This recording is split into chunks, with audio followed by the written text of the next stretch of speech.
And we are live. Welcome to the Killer Be Killed podcast. And you are in the right place. Do not change that channel, my 1 or 5 viewers. I'm your host, Damian Ross. I'm flying solo tonight. George has got some training engagements he's been doing for the last couple of weeks. And he's got a few weeks left on that.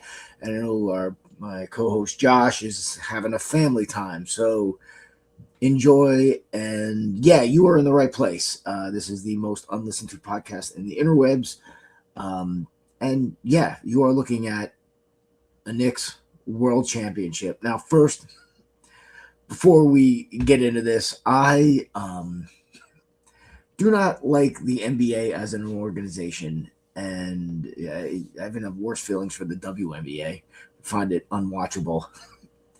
But yeah, as an organization, I don't like the NBA. For the record, as an organization, I'm not a fan of the NFL. But I love the Knicks, and I love this Knicks team. And hopefully, if you were fortunate enough to watch any of the finals, watch any of the playoffs, there's some true lessons to be learned here about this team, these guys, and the way that they did it. Just as a background. Not a huge. I didn't grow up a basketball fan. I wrestled. I didn't get into basketball until 2017 when my grammar school at that age, middle school age son chose basketball as his main path. And he told us we're watching basketball and that I was a Knicks fan. So I credit my son for getting me into this and learning the game and understanding it and teaching it. And it's interesting from a parent's perspective when your child does something that you know nothing about. You can always impart, because again, being a competitive athlete, you understand how training is done, as Musashi said. And they thanks, Jerry. Thank you very much. And you're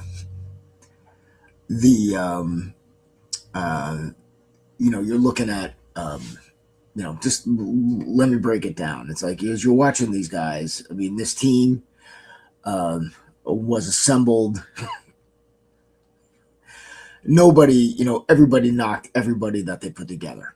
Right. And you usually get these teams, you've got like your LeBrons, you got your super teams, you've got the 2017 Warriors, you've got these, these guys just got studs that, make a run and then they can't hold it together for a team.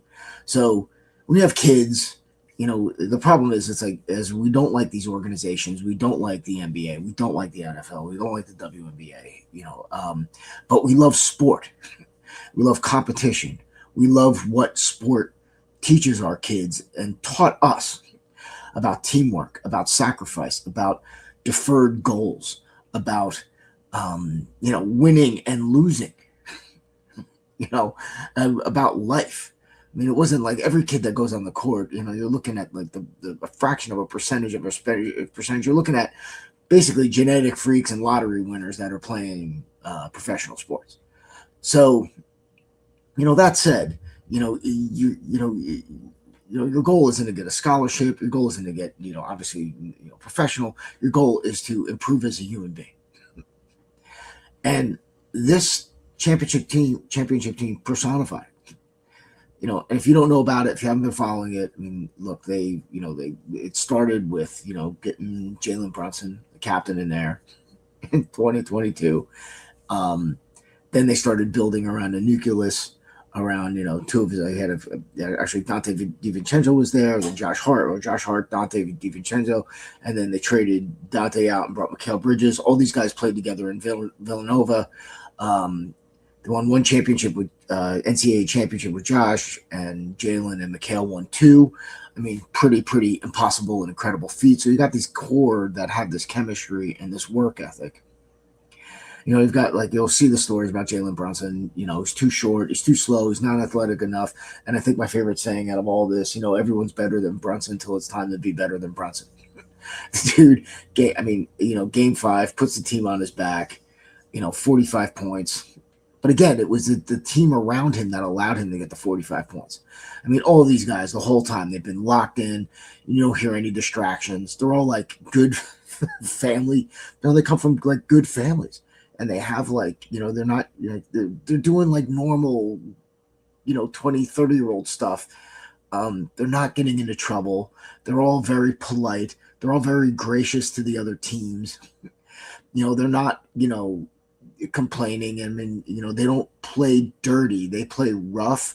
They play tough. I mean, if you watch the series, you watched a team that the NBA did not want to win the series. They want to build a brand around Wembanyama, who, in my opinion, again, take it for what it's worth. I mean, the kid is an amazing athlete. I mean, he truly is a freak. I mean, he's like 7'4", 7'5", scored all 3 levels. He can handle, he's got handles. He can, the guy is just, normally guys that tall can't move laterally. They lack a lot of ball skills. He's got it all. Both sides of the court, just fantastic. What he doesn't have is a level of maturity. He plays dirty. They let him play dirty. And to be honest with you, I'm like, if you're not calling the fouls on me,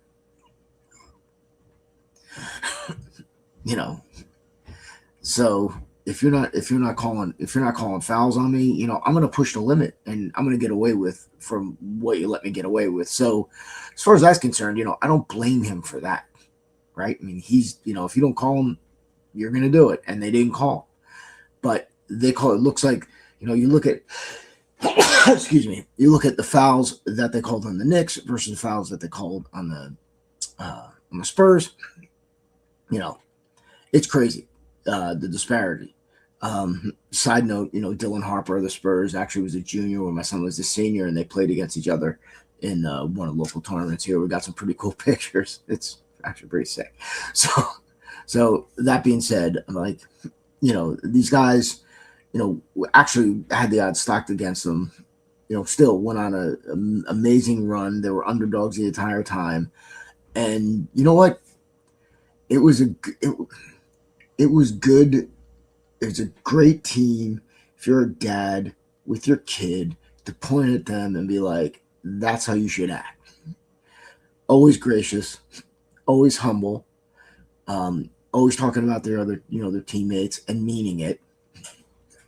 And it's always not, if one guy is not doing well, there's other guys that are doing well on the team.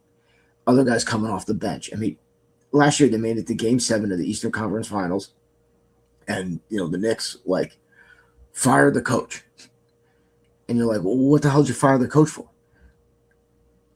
It's like you're watching all this stuff and you're wondering why, and you're watching like high-level decisions and long-term building pay off in real time. Oh, and I should add that, as you're, they keep saying Wemby is the face of the NBA, and you know what? He's an amazing talent. He's literally a freak of nature, a 7'4",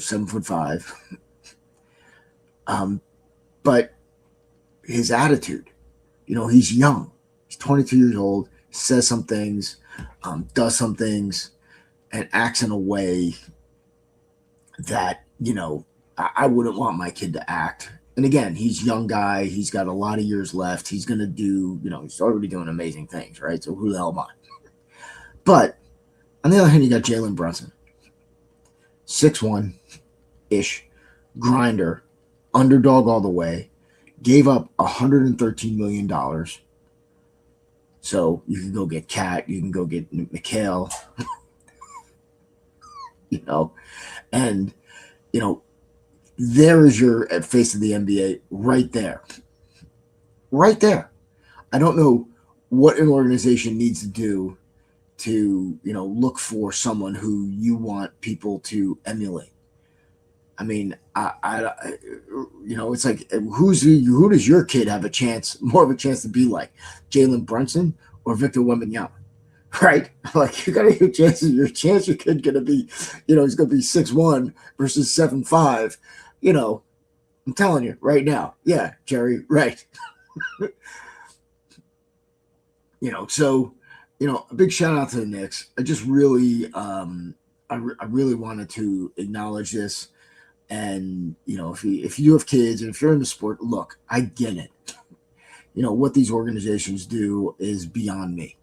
And how they, when you're watching this stuff, especially being a, being a fan on the Knicks side. I mean, obviously I've got, blinders on and I'm viewing it in, one particular way. But yeah, I just, it was an amazing ride. Hopefully again, we get a couple of years out of these guys. Because that's really, like I always tell them, when I was coaching, I'm like, hey, every team lasts one season and that's it. Doesn't last forever. Your team lasts for a season. People, move on. People get hurt. People improve. People slow down. I mean, that's just the way it is. So, that the way these guys did it, to come from behind literally in every game, win out the series, and we'll call it gentleman's sweep, 4-1. I mean, pretty incredible. So again, I would encourage you to kind of, if you haven't, take a look at the run, enjoy it, listen to, check out what these guys are doing on social media. They're having a good time. But yeah, I was really, really glad that this was the team my son chose to follow, and this was the team that was built. So anyway, that's it. Big shout out. So let me just say, when I just stop, present your invite. All right. Okay. I don't know if you guys saw this in the news. They're going to shift gears a little bit. So if you got kids in the room, time to get rid of them. Okay, this is a Sudanese migrant arrested for allegedly trying to behead a victim in the middle of North Island Street. I'll put the video on. We can take a look. Let me just make sure I don't have. Okay, good. We're good. All right, here we go. Again, graphic content. There's stuff that's bleached. That it's moved out on. That's watermarked on this, so you're not going to be able to see everything. There we go. Dad, he's just killed him. Hurry up. Dad, he's completely dead. No, he's not. Has he got leave? Okay, Sudanese migrant has been arrested after a barbaric video shared on social media shows someone seemingly trying to behead another man in the middle of a UK street. Yeah, get off him, you rat.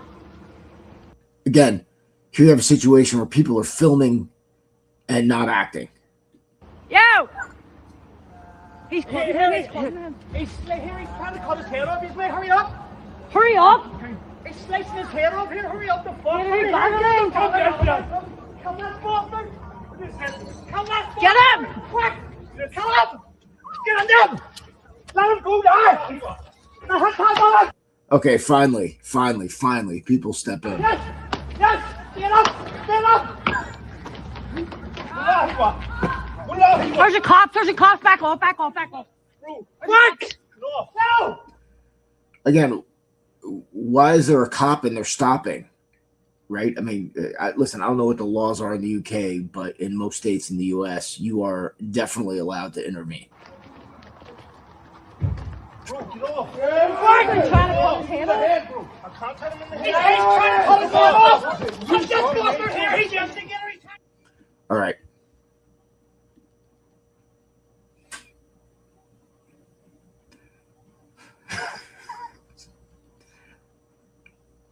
So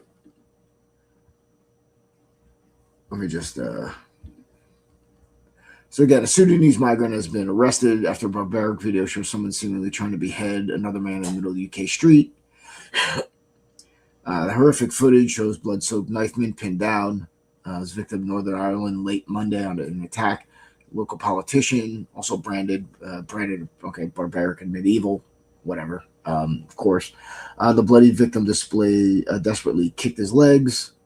They're just yelling at him. Here's a picture of the Sudanese man. Yeah. So here's them attacking him again. Didn't stop him. He was fixated on him. All right. So, I mean, Jerry's saying this was a psyop. Saw a video on it. I don't know. I don't know really anything about that, dude.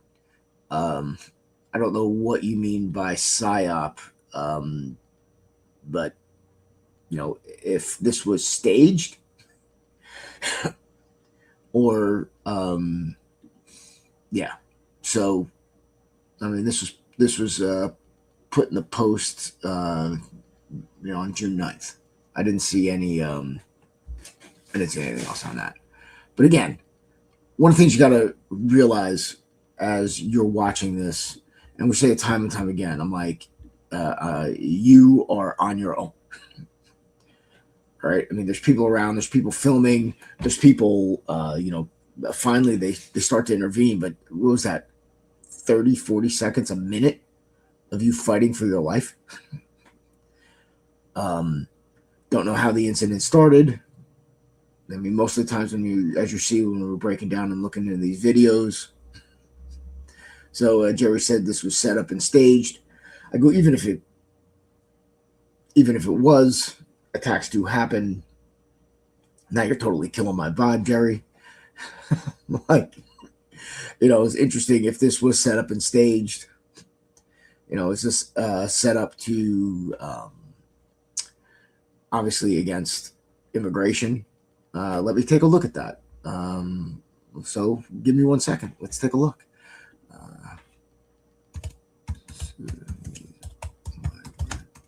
Attack staged. It's checking. Okay, disagree. Okay, here we go. The severe knife attack committed by Sudanese migrant in Belfast, June 8th, 2026, was a real documented crime, not staged BBC News event. The 30-year-old suspect, I don't want to say his name, was arrested at the scene and subsequently charged with attempted murder, BBC News, after slashing 44-year-old local man Stephen Ogilvy, which left the victim with severe facial injuries and loss of his left eye. The assault occurred in broad daylight in Kennard Ave in North Belfast. Graphic footage of the attack circulated online, as we saw. Suspect is a 30-year-old Sudanese asylum seeker who entered the UK legally in 2023 to be granted leave to remain until 2028. Police have confirmed there's no indication that the attack was terror-related. The aftermath following the publication of the stabbing footage, far-right figures and groups in social media utilized the event to encourage anti-immigration demonstration. So, according to this, this was a real event. So we're going to stick with that. And this happened. I mean, look, guys.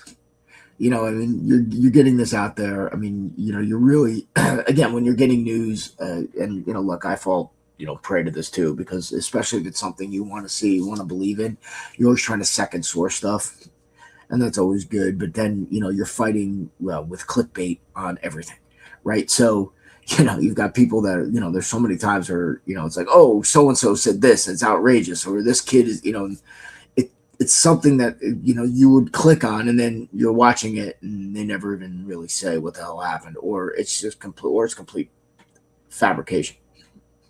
So this actually did happen, and this is what's going on. It's it's just about the world we live in. Okay, so we can get political on this, and the fact of the matter is, people do leave their countries. I mean, look, my grandparents and great grandparents legally immigrated here, and they came because they were seeking a better life. Period. Came here because they wanted to be American. Right? Wasn't working out too well for them in the old country. That's it. Or you have to ask yourself: are these people coming here, or any immigrant coming here to any country, not just the United States, Canada, I mean, pick it, any country. If you're going to immigrate to a country, you want to be a member of that country, you want to be a citizen of that country, you want to hold the, follow, obey the laws of the country and the culture. I mean, what makes America unique is that we are a melting pot. But being a melting pot and tolerant isn't a suicide pact. If we're breaking the laws, I mean, we've got one. Again, it could whatever country you live in. If you go to a country, you come here, the Constitution is the law of the land. You can practice your religion, but when your religion conflicts with the Constitution, you can't do it. We have a lot of people that are coming here from countries that are not interested in assimilating and increasing their quality of life. They're looking to export money, or they're looking to occupy territory. Period. I mean, that's a reality of what we live in. So, you're also dealing with people who are willing to do things. I mean, look, this is like, some guy trying to behead somebody. Man, I will take a drive-by shooting in Compton any day compared to somebody trying to chop my head off. I mean, you're dealing with, cultures and people from country. I mean, like war-torn, you're going back to like Chechnya, or I don't know if you get a kick out of people coming that are coming from, for the World Cup. The dudes from South Africa are like people like walking around in the middle of the night. They're like, oh my God, it's like, it's safe. Look at all these women, people walking, like, not getting attacked or mugged. Yeah, man. Yeah, it's real. A lot of other places, we have no idea how bad it is, how rough it is. I don't know what motivated this crime. I don't even know. Maybe the Sudanese guy was actually defending himself. I have no idea. But, if, scalping somebody or beheading somebody is, that's a whole level of violence you're not even ready for.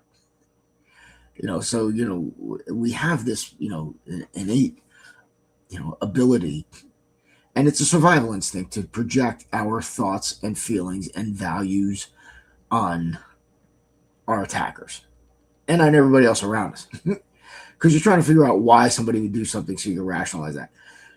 Are you projecting your thoughts on this guy?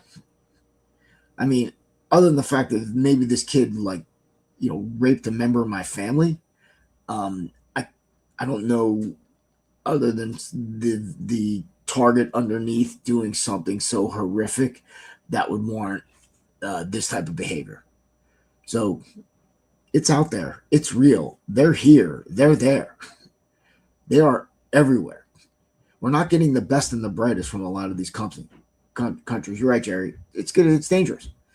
It's always been dangerous, but now it's like you're getting, it feels more like an occupying force. Look, and I get it. We want to be tolerant. We want to be welcoming. Yeah, right, to the people who want to be, welcomed and tolerant. But once you start imposing your will over me, then that stops. It's over. So, next clip here. It's an oldie but a goodie.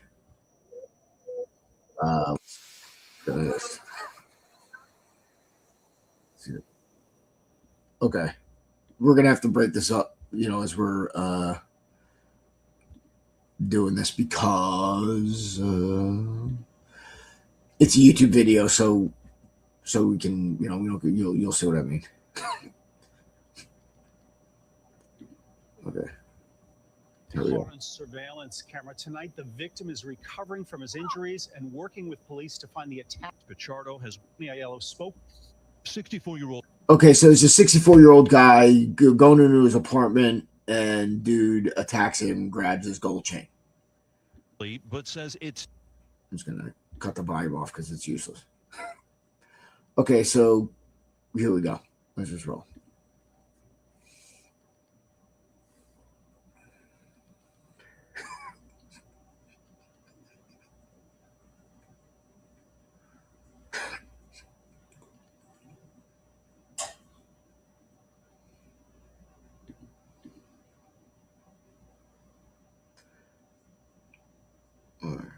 So knee of this immigrant from the Dominican Republic. Something unbelievable. You see that, and all right. Don't know if the guy got the gold chain. So we don't know. One of the things you got to be careful of, again, when we talk about, right. So one of the things you got to be careful that we don't get to see with a lot of these things is the setup to this. But I can already tell right now, guy's going into his apartment. He's coming into the general area. There's mailboxes here. So this guy that's following him obviously doesn't have a key. Now, I'm going to just assume something here, which I generally don't like to do, is that guy walked in on his beat, probably walked in on his buzz coming into the building, or came in with him on his entry into the building. He's probably stalking him, looking to snatch his gold chain for a period of time before that. Because remember, I mean, people are looking at you. They're doing that cost benefit analysis, right? They're like, does he have what I want? Does he, and can I get it from him easily without being caught, injured, or identified, right? So he's sizing you up. He's seeing if you're alone. He's seeing if you're capable, and he's looking to isolate you from public view. He obviously didn't try this out in the street, right? So follows him into his apartment, follows him into the common area, and then right when he gets inside here, there's nobody else here. If there's somebody else here coming out, it's probably not going to happen, right? So again, this guy's already in his space, and the criminal's smart because he's using this as an opportunity to close the distance on you, right? So Rose says, like, it's like module 1 stuff. In order for someone to get close, to impose their will on you, they have to get close to you. A couple ways they can do this is they can, ask for directions, say their phone is dead, they don't know the time, need directions, they need change, they have a question about something, anything, they need your help, anything that gives them an excuse for you to come to them or they to come to you. In this case, criminal uses the environment to get close to you. Hey, you're going in. Hey, I live here too. What a coincidence. Let's both go in the same door. What you should do is, look, it's like, hey, what apartment are you in? Or, start a conversation, or walk past. Walk past and then come back. If you feel somebody is following you, most of the time, if you're paying attention, you'll catch somebody sizing you up, because that's what they do. Thanks, Jerry. That's what they do, right? They're sizing you up. Again, is the juice worth the squeeze? They do the cost benefit analysis. They're following you. Probably saw the chain. He's like, hey, let me follow this guy for a little, couple blocks. See where he's going. If you're not aware of this, if you're not paying attention, you're going to get nailed. There's no doubt you will get rolled. Because without awareness, all this stuff, now you're getting into it. So we talk about the awareness and avoidance part of it. Now let's look at the actual assault. So comes in here. Now he's just trying to rip the chain off. I mean, kudos to the chain. He just, they just wrestle around on the ground. I mean, that's what a lot of people's reaction is to having somebody violently grab them. Could be, it's like they panic, they get in fetal position. This guy basically froze. Okay, there's fight, flight, or freeze. This is a freeze. He's really not. He's just fighting over the necklace now. And that's where it's interesting, right? Like somebody's like, and that's what happens to us when we're under stress. It's like if someone's like, and martial arts train this, which is a mistake. They're like, oh, he grabs your wrist. Okay, then we're going to fight. The fight is at the wrist. And you're like, no, the fight is at the man. This guy stood on his feet and just started attacking the guy and not even thought about the chain, because obviously the chain is like really well made here. Holy crap. He got dragged and pulled around by that thing. So kudos to that piece of jewelry. You know, dragging him down the floor, just fighting over him. The guy's not, now it's like a clusterfuck. Now you're like trying to, get to your balance or get your feet. I mean, but now look at him. I mean, he's not really even, he's not attacking him at all. He doesn't know what to do. Yeah, exactly, Jerry. When you're switched off, you can be flatline. Right. So, you're just, again, you've got to be able to channel. This is what all training is. It's like channeling that fight or flight, without a plan. This is what happens when a regular person just gets grabbed. And who knows what this guy was capable of. If he's capable, I mean, most people will be like, oh, we just give him the chain and stuff like that. But you don't know what this, if anyone is capable of, violently trying to take your gold chain, when you're, violently, when someone is attacking you, someone who's willing to do this, you don't know what they're willing to do. Again, you're projecting on your attacker, which is the last thing you do. Because in your worst day, would you be doing this? Would you be trying to, rob somebody from their gold, rob their gold chain? Of course not. So who knows if this guy's, most guys that do this, sometimes they're armed, and he's like, may come up and be like, oh, I'm just going to strong arm him because if I get caught, it's a stiffer penalty. So thanks, Jerry. So, when you get, when you're originally, like the original assault isn't necessarily, what this guy's willing to do. So you have to assume the worst. This is only the beginning of the encounter.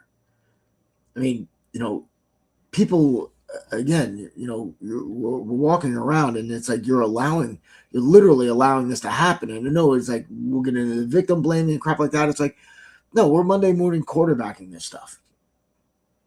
Understand that the assault didn't happen. You're seeing the result of the setup. This is the result of the setup. This is where the attack has already happened, in my opinion. The attack happened way back when this guy started clocking him. So you're walking around. Pay attention to that inner voice, that little voice inside your head, the smart one, not the one that gets you to, drive to Texas at 4 a.m. Long story. But the other one, the one that tells you not to drive. So, don't, pay attention. And this is why I also like not being, again, there's levels of inebriation and things like that. Like when your senses are dull, you're usually not aware of this shit. So, you're moving in public, you're on patrol, right? You're looking for things. You're looking at people noticing you. Maybe it's a good habit to walk past your door 5-10 paces and then turn back and go in, right? So, depending on how close somebody's following you. But I digress. A lot of stuff, like all this stuff happens like well before this part here. You got to know that. I mean, the guy just didn't kind of just walk up to him and decide that, oh, I'm grabbing this chain. He saw the chain, figured he could probably sell it. It's like, okay, let me follow this older dude. He doesn't look like much. Is he alone? Okay. Looks like he's got some groceries. Looks like he's going back to his spot. All right, he's going to be going into an apartment building, and I kind of know what apartment buildings are like. I know how they're built. I know I can follow him follow him in on his buzz or his key. Maybe they even do a little polite, hey, how you doing? A little conversation. You don't know what happened before that. But if somebody does engage you, you're just like, oh, you live in the building. It's like, yeah, I do. Oh, where? And then start like, you can, once you start like having a conversation with somebody, you can kind of tell when they're bullshitting you or not, right? Because a lot of times they're not going to have all these details. You know, you could be like, which apartment? We're down. Yeah. Oh, you don't have the key on you. You know, how are you getting in? And if you know they're in 3A and you're in 4C and they're on the opposite sides, you know, why is this guy going in your door? You know what I mean? There's certain ways you can get intel. You know, we always used to tell parents too, when, you know, you see somebody new at the playground or at school, you know, always kind of introduce yourself. Hi, I'm so-so. Which one's yours? Just so you get to know people and people know that you're there, especially if you see somebody that looks like they're maybe a little out of place. That's okay. Don't worry about it. You know, yeah, it's just, again, like you've got to like take care of your own surveillance. I mean, that's what basically awareness is. You know, again, and trust your instinct, please, please, please, please. So, all right, let's go here. Okay, so no, I wasn't the entire wrestler. So the next video coming up is let me just pull up the clip.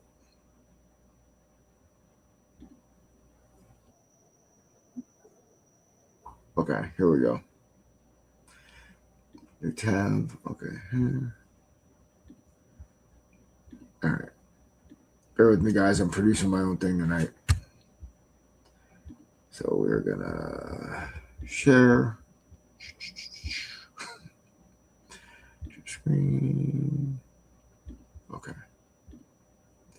All right. Awesome. So story behind this. This guy was a visitor from San Francisco walking in the 1100 block of Hacienda Place. He was ambushed by 4 masked men in broad daylight. 3 of the men exited a gray sedan. That's the right one. Yep. Exited a gray sedan, held him at gunpoint with a crowbar, and pushed him into the ground. They stole his Rolex, wedding ring, and other jewelry valued at over $10,000 before fleeing a car. Cortez survived unharmed and later stated he believed the robbery was entirely random. Well, I disagree with that, but let's roll the videotape. West Hollywood. Masked men holding a guy up at gunpoint. NKKL News assignment editor Mike Rogers at the desk now. Camera in the heart of West Hollywood. Masked men holding a guy up at gunpoint. NKKL News assignment editor Mike Rogers at the desk now with the video and information just into our newsroom, Mike. Yeah, Pat, we've been trying to get the sheriff's department to lock down some information for us. We finally have it from them. We'll show you the video first reported. Okay, so again, here's video again. By the WeHo Times. You see the man walking down the street. 3 gunmen get out. 2 of them have a gun. One's got a crowbar. They attack the victim, taking his property and what we're told is to be jewelry as well. A 4th suspect stays in the car and is apparently the getaway driver, according to sheriff's deputies. You see one of the suspects start to pick up some of the property that appears to have been dropped during the course of all of this before all of them eventually get back in the car and take off. Looks like this happened very quickly. 5:45 tonight in the city of West Hollywood, on Hacienda Place. That's just north of Santa Monica Boulevard, a very busy part of the area. You see that man again, totally unaware of what's going on until those men jump out and apparently hold him at gunpoint, according to the sheriff's department. Tonight, LASD says they're looking for all 4 of those people involved. Okay, so thank you, Jerry. So, look, obviously they're not going to find these guys. And I'm finding it hard to believe that this is random, mainly because you don't see somebody's watch from a moving car. All right, so these guys are obviously, you know, this guy's not tracing his steps. He's not paying attention. I mean, look, the way this happened, I'm going to be honest, this is like real fast and real targeted. This looks like it is a hit. This is not random. All right, they knew who their target was. I mean, this is when they first roll up. How do you see you guys watch from there?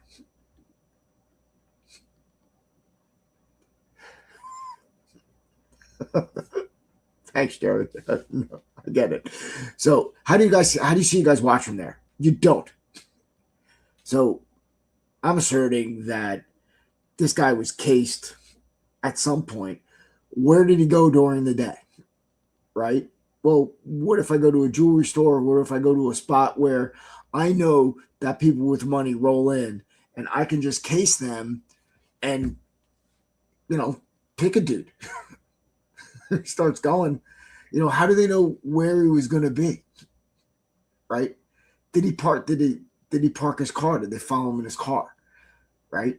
Did he walk all the way from, where he was? I mean, there's a lot that's happened before this that we don't even know. It looks random. It is not. This is the first time the criminals, if this was random, that they can't even see his watch. They can't see his jewelry. Can't see anything from the point of view, from the perspective of the car. They're looking for him specifically. Look at this again. From them, we'll show you the video first reported.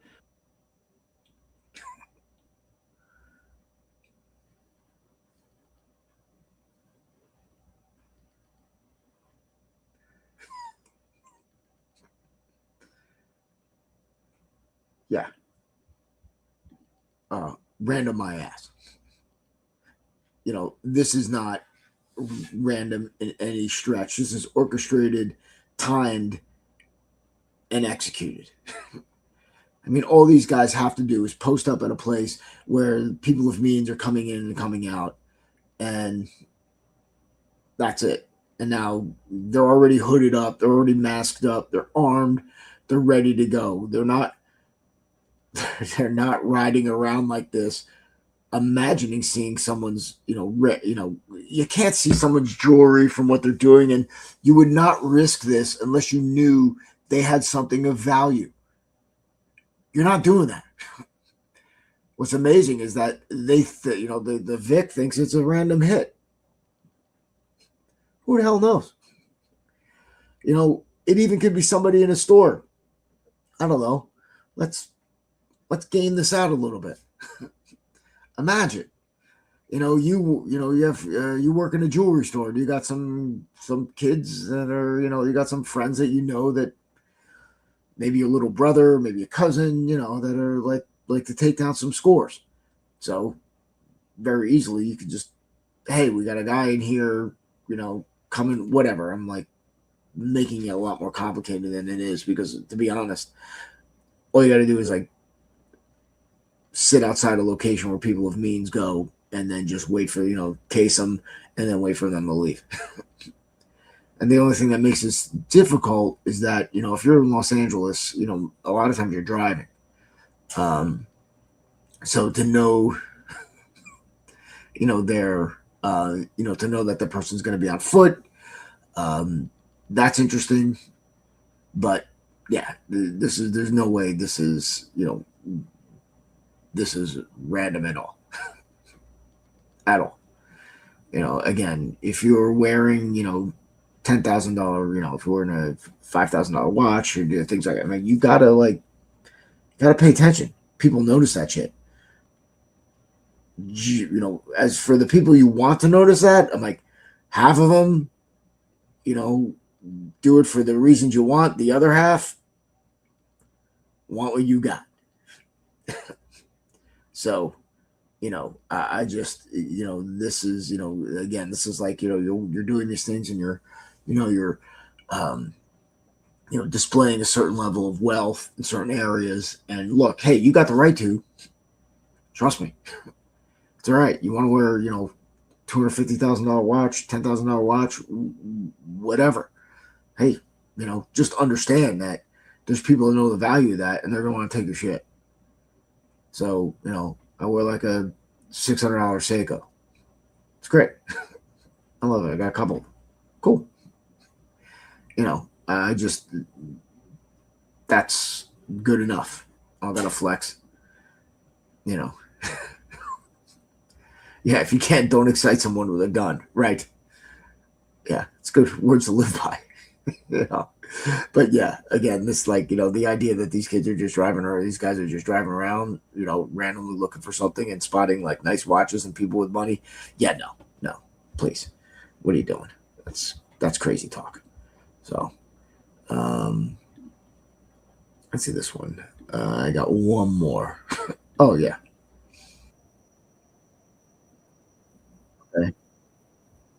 Okay, another one. And Jared, this may go with your hold on. Okay, 1 second. Just waiting for stuff to just waiting for the ads to get done. Okay, skip. Oh, good. All right, cool. All right, thank you. You've been very patient. Share screen. All right, so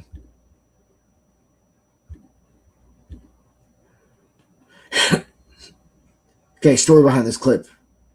On February 12th, 2026, a 49-year-old man was violently beaten and robbed at gunpoint in broad daylight outside the Mondelez headquarters in Chicago's West Loop. The brazen afternoon attack was captured on cell phone before the assailants fled in a gray Range Rover. Nicely done, guys. The attack around 4:23. Two suspects approached the victim on the sidewalk, held him at gunpoint, demanded his belongings. One of the attackers physically battered the victim while he was on the ground. Okay, location. Suspects, the robbers were described as two men. One wearing a gray tracksuit and red winter gloves. The other was dressed in all black. They escaped in a gray silver Range Rover. Okay. Good luck finding them. The victim declined medical attention at the scene. Brazen nature of the crime in a high traffic area shocked local residents and business owners. Yeah, no kidding. So let's take a look at what we got. Hold on, let me just make this. All right, here we go. Let me just make sure we're good. Okay, good. All right. Get to the beginning. Here we go. West Loop after police say a man was held at gunpoint in broad daylight. The incident was caught on cell phone video near Peoria and Lake yesterday. NBC5's V. Wen has much more on the investigation and what we're learning about the victim. Frightening and concerning. That is how people in the West Loop describe what happened to a 49-year-old man. Daylight. You wouldn't think that with a bunch of people walking around, someone would do something like that. Yes, I would, because people are pieces of shit and no one's going to do anything. So, yeah. Yeah, they do. And they care because no one's doing anything. They barely even get good video footage of it. The cell phone video taken by a witness shows the victim on the ground being confronted by two people wearing masks. They demanded his things and hit him before jumping back into their SUV. The witness called 911. I am furious. Our Okay, here we go. Here's a politician's take on it. Here we go. community is furious. We're not going to tolerate it. Roger Romanelli is the executive director of the Fulton Market. So let me ask you, Robert, what are you going to do? Allow concealed carry? How are you going to not take it? What are you going to do to make the streets of Chicago safer? Go. Can't wait to hear it. Association. He's been sounding the alarm and pushing for more police cameras in collaboration with City More police cameras. Okay. Hall. We can't expect the police to be patrolling every day. No, because that would cost money, and people don't like that. Police shouldn't be. Their job is to patrol every day. So, yeah, Robert, they should patrol every day. What we have to put in place is the right system to prevent criminals and catch them if they make a big mistake.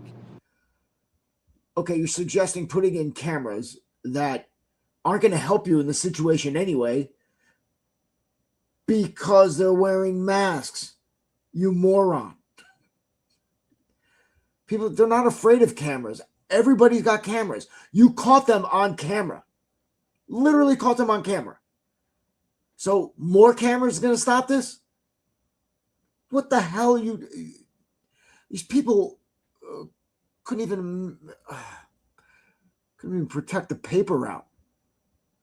And that's got to start with security cameras. That's got to start with police cameras. Alderman Walter Redmond Burnett of the 27th Ward has. What? More cameras. You caught the guys on camera. You still haven't caught the guys. You had cameras on the scene. It's not going to help. Either having a cop on every corner or allowing people to freaking defend themselves. That's what stops this. Holy crap. Had this to say in response to the brazen crime: the safety of our constituents is a top priority. No, it's not. I have spoken with the 12th District Commander, and I have been assured that the police presence will increase in the area. I have also told that these appear to be isolated events. Yeah, just because they don't all happen at once. What do you mean isolated events? That it's not an organ. I mean, it doesn't. The fact that they're happening, they're events. Doesn't matter that they're what.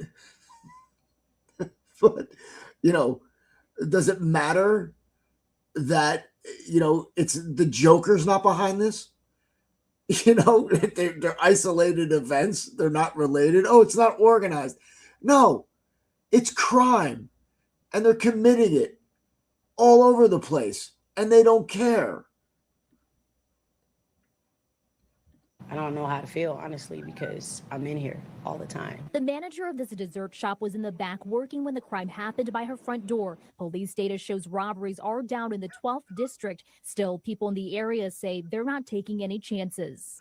Okay, here's the thing about reporting a lot of times is that, they lie on the reports, right? So they say crime is down because they'll say, oh, how many crimes are down? How much gets reported?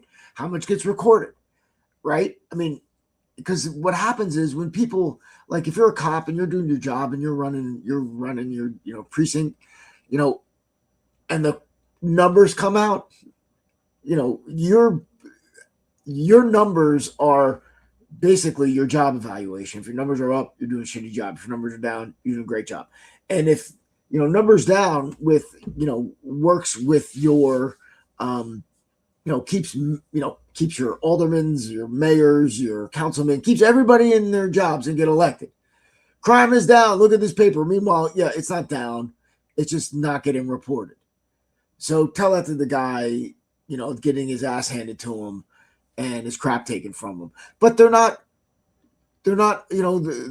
organized. I just think that as long as, we all stick together and watch out for each other, that's all we can do, really. And do what? Watch out and do what? I love that. That is a goal without a plan.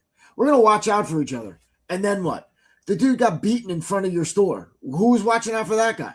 I mean, everybody was there. There were people taking videos of him. Who was watching out for him? You're on your own. It's an illusion. You're kidding yourself. More cameras? Please, people.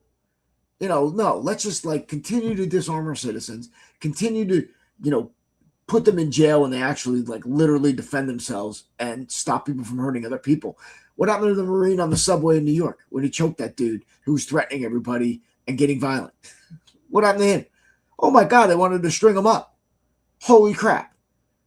If you're a law-abiding citizen, your days are, I don't say numbered. It's just the odds are stacked against you, my friend. There's more. I mean, and dude, you're driving a Range Rover. Not some broken hoopty, a Range Rover. I mean, yeah, granted it was, several years old, but the repair costs on those things are astronomical. So, something's going on. I'm like, holy crap. Yeah,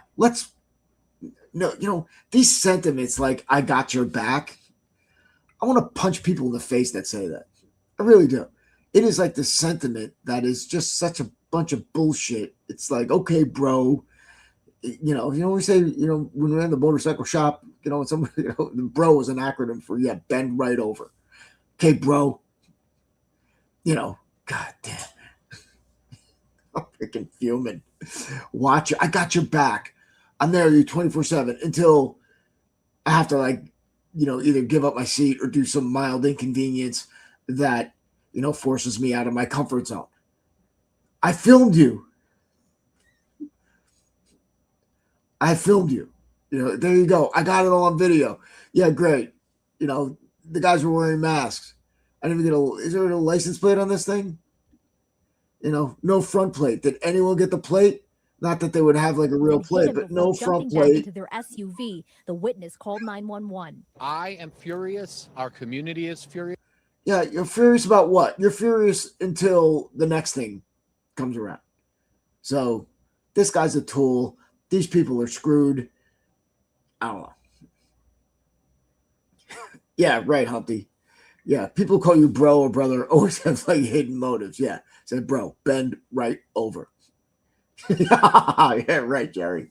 So yeah, you know, this is constant, and this is the constant volley, and people are like, oh yeah, they'll take care of us. Again, they'll put more cameras in.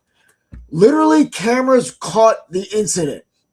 What do you, because they're police cameras, the cameras are going to arrest the attackers?